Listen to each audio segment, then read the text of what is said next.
Saudara, strata pendidikan kerap kali dijadikan tolok ukur dalam menentukan kesuksesan hingga kemudahan mencari pekerjaan. Namun pertanyaannya, benarkah demikian? Berdasarkan hasil riset tim Dipo Investigasi dalam situs Satu Data Kemnaker, sampai dengan bulan Februari 2025, lulusan sekolah menengah kejuruan atau SMK menjadi penyumbang terbesar angka pengangguran berdasarkan jenjang pendidikan, yakni mencapai angka 8%. Disusul dengan lulusan sekolah menengah atas atau SMA sebesar 6,35%. Namun yang menarik, lulusan universitas pada strata pendidikan D4, S1, S2, bahkan hingga S3 berada di posisi ketiga penyumbang angka pengangguran terbanyak, yakni sebesar 6,23%.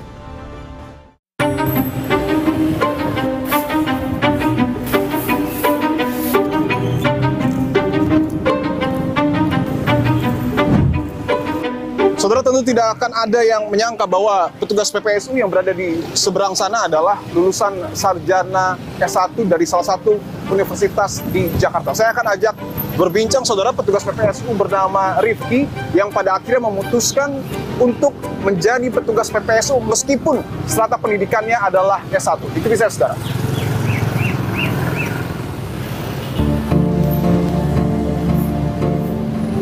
Mas Rifki, apa kabar, Mas?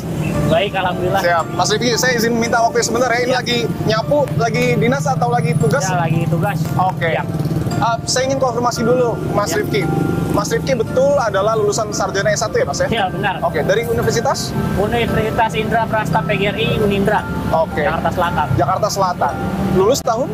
Tahun 2021 awal. Oke. Jurusannya saat itu apa, Mas? Teknik industri. Teknik industri dan sekarang jadi petugas PPSU menyapu jalanan di kawasan Kalisari, Jakarta Timur. Apa yang kemudian membuat Mas Rifki akhirnya memutuskan untuk jadi petugas PPSU? Awalnya sih saya bekerja di sebuah kontraktor ya. Kontraktor di daerah Sukabumi, luar Jakarta. Itu tahun 2019 sampai 2020. Oke. Itu 1,5 tahun lah kurang lebih. Waktu itu saya terkena PHK juga karena COVID 2020. Terus ada lowongan di Kelurahan Kalisari sebagai petugas oren. Oke. Saya coba lah. Akhirnya ya alhamdulillah saya dapat. Nggak sayang, Mas, lulusan sarjana S1 teknik industri loh.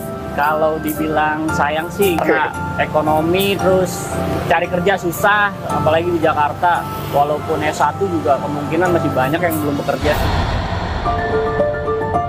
Sebelum jadi petugas PPSU, Mas, biasanya lulusan S1 itu ingin diterima di perusahaan-perusahaan besar. Iya, benar. Sebelumnya sudah mencoba mencari pekerjaan itu? Sebelumnya sih setelah saya keluar dari kontraktor itu, saya sudah melamar-melamar juga ya ke berbagai perusahaan. Ada juga yang lewat email atau online, saya juga pernah. Tapi kebanyakan ya itu ada orang dalam lah, terus bayar lah, penahanan ijazah lah.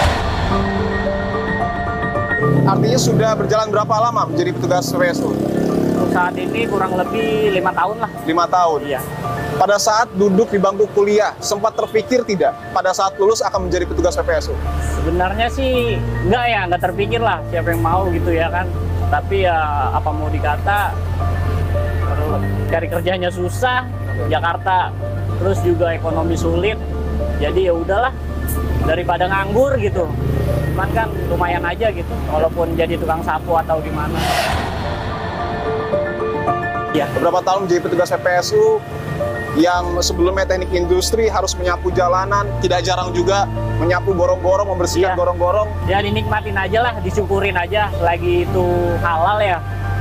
Itu juga kan kita, namanya kampung kita sendiri, ya nggak perlu malu lah.